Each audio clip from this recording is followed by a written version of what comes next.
So here we are. We're currently living in the most expensive parenting era in history. And while we're busy being the safety net for our adult children, a silent crisis is happening to our own futures. Now here's the cold, hard reality, that Gen X could be the first generation in decades that could actually run out of money before we run out of time. Now we pride ourselves on our independence and our just get it done mentality. And the pressure to help our adult kids is constant. But by saying yes to every financial SOS, we're effectively signing away our own freedom. And sometimes I wonder if by rescuing everyone else financially, where we're creating a future where we may need rescuing ourselves. That is the ultimate burden. Today I'm giving you 5 financial requests that you must never say yes to again. And it's time to stop trading your 70s for their 20s. This isn't about being a mean parent, and I'm not talking about abandoning your kids, because most of you would help them forever if you could. However, helping can quietly prevent our kids from developing the resilience that they're going to need later. So let's get started with the most dangerous yes of them all. Number 1, the Parent Plus loan and the student loan co-signing trap. Now schools, they'll encourage parents to pick up the rest of the college bill by opening up a Parent Plus loan. Now I think a lot of Gen X parents sign these papers sitting at the kitchen table thinking, we'll find a way to make this work somehow. Because that's what our generation does. We absorb the hit. Currently, the total outstanding debt on Parent Plus loans is $115 billion. Also, just in the last decade alone, Parent Plus loans, well, they've grown 75%. And the average per person balance is $31,000. And 25% of those borrowers are over the age of 60. This is tragic. And this is on top of the student loans that the child took out on themselves. And these are loans that cannot be discharged in bankruptcy. And if that loan goes into default, they'll garnish your wages, even portions of your Social Security. Imagine reaching your 70s and still paying on a degree that isn't even yours. And just as risky is co-signing for your child's student loans. Because if they don't pay, you are 100% totally responsible. I really find it hard to believe that a college degree could be worth such a high cost. And a degree, it can be valuable, but no degree is worth financially destabilizing 2 generations at once. And it's also not hard to notice that tuition kept climbing every time a different financial aid product was introduced. If attending a school requires parents to take on retirement-threatening debt or requires them to co-sign for their child, well, it may just be too expensive for the family's financial reality. And the second thing to never say yes to is co-signing for anything. And a lot of co-signing conversations start the same way. And it's usually not some reckless request. It could be a car, a house, and your child says, I just need a little help getting approved. But here's the problem. If someone needs a co-signer, well, that's usually a sign that the lender believes that the risk is too high. So don't brush that off. Part of becoming an adult is building your financial credibility slowly. And honestly, that can take years, even decades, especially if you have some bumps along the way. But most people do. It's okay. You live and learn. And let's not forget to mention the emotional side of it. Now, when you co-sign that loan, are you going to start questioning and monitoring every expense, every purchase that your child makes out of fear that they won't pay back that loan? Because once your name is attached to that paperwork in that way, you don't get to financially relax anymore. Because money, that changes family dynamics fast, and really like nothing else can. Adding someone else's debt on top of everything else that you're carrying, well, it can just become one more thing that your nervous system never gets to put away. Now, if you're financially independent and your retirement is secure and you genuinely want to help, well, that's a different conversation. And just know that even if they pay back every dime that they owe, your credit is still affected during the life of that loan. It shows up in your debt to income ratio, which totally affects your ability to borrow or refinance, because there's a financial decision and there's an emotional decision. And the emotional one can cloud everything else that's on the table.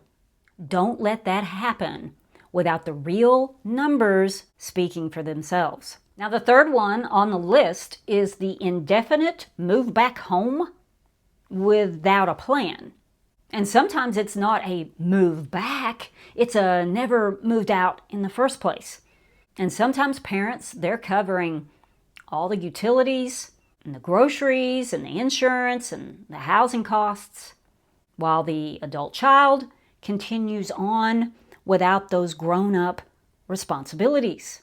And being an adult child living at home with your parents, well, that should come with respect and accountabilities and contribution, whether that be through time or money.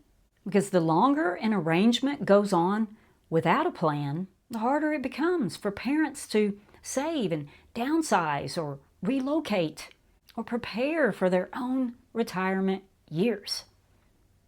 Okay, if you're still with me, great, because we've got 2 more no's to get to.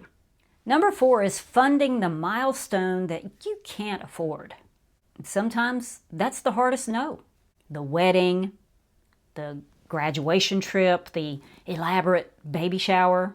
And if your 401k is behind, or maybe your job feels less stable than it did 5 years ago, those are painful conversations, especially when it's your own child. And sometimes you just have to say, this is the amount that I can give comfortably. That's what I can do. And that money, it can go toward the wedding, the honeymoon, a down payment on a house, whatever matters the most to them. But that's the amount. That's the boundary. And I think Gen X struggles with this a little bit because, many of us, we grew up with financial pressure and we were just told to find a way to make it work. But there's a point when funding someone else's milestones can seriously delay your own future, your retirement, your financial security, your ability to remain independent later in life. Now, if they want the big spring break trip to the Caribbean, well, that might just be something they need to save for themselves. Budget for it. Work extra for it. That's not cruelty. That's just life. Most grown adults, they either pay for their own vacation or they don't take it at all. Now, I know some people put it on the credit card, but I'm not going there today. And honestly, that's how most of us learned how to prioritize. Sometimes life has to go on without a vacation that year. Sometimes the most loving thing that we can do is to just give what we comfortably can afford and stop there. And maybe that's help with part of the wedding. Maybe that's contributing to a house down payment. Maybe it's paying for one piece of the celebration instead of all of it. Don't let guilt overtake the entire situation because you've set limits, especially when protecting those limits helps protect your own future. Now, number 5 is repeated bailouts. Now, I know it's difficult to compare our 20s with their 20s. It's not apples to apples anymore. Housing costs are different, wages are different, college debt is different. Even basic expenses feel way more expensive and unstable right now. I totally understand that. But I think that many of us forget how messy life could be in our 20s too. Let me just give you a small sample of mine. During my 20s, I broke 2 apartment leases that I eventually had to pay back. At one point in my late 20s, I had almost $7,000 in credit card debt. I couldn't even make the minimum payments on all of them. My checking account was often in the red, and those bounced check fees, well, they absolutely didn't help the situation. I also had so many speeding tickets in one year that they suspended my driver's license. And that was another expensive mess that I had to fix. And I should have worn my Datsun 280ZX shirt for this video because I can blame those speeding tickets on that car. But collectors, they called all the time. I ruined my credit and couldn't get approved for anything for nearly 7 years. And looking back now, it's honestly embarrassing. But I was adamant about being on my own in my 20s. And almost all of those mistakes, they had immaturity at the root of them. And it seriously is truly amazing that I was able to get past all of that once I kind of lay it out here. But eventually, I cleaned up every single one of those messes. And I didn't have a big, huge salary at the time either. I cleaned them up the hard way, slowly, by paying those fees, paying down that debt, waiting, sacrificing, living with the consequences long enough to learn from them. And learn I did. And over time, things changed. By my 30s, my credit started getting better. I was still living paycheck to paycheck, but the bills were getting paid. Those difficult years taught me lessons that I probably would have never learned otherwise. Not if someone had continually rescued me financially. And those lessons ended up being worth far more than the money it would have taken to rescue me at the time.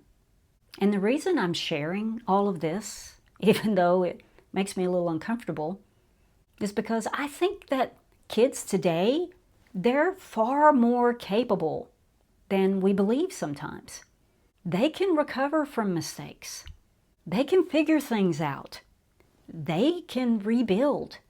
In fact, some of the lessons that they learned struggling through some rough seasons, well, that's the exact wisdom that they're going to pass on to their kids one day. Now, I didn't want to ignore the emotional side of this conversation because with this topic, especially, emotions are the main drivers of many of the decisions we make. There's fear and guilt, love, worry, not wanting them to go through the same things that we went through.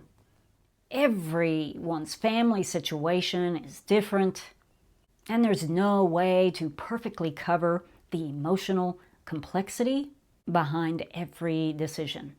A lot of people our age are carrying multiple generations at once. And that changes everything. And that's exactly why Gen X has to protect its own future too. Because one day we may be the ones needing help. The goal is to give ourselves the best chance of remaining independent as long as possible. And I would love to hear in the comments how you've personally handled situations like these. And please, don't be too sore with me for talking tough love today. My goal is to help Gen X navigate this life and to prepare for our next chapter, which is retirement or some version of it. So I'll see you in the next video. Nanu nanu.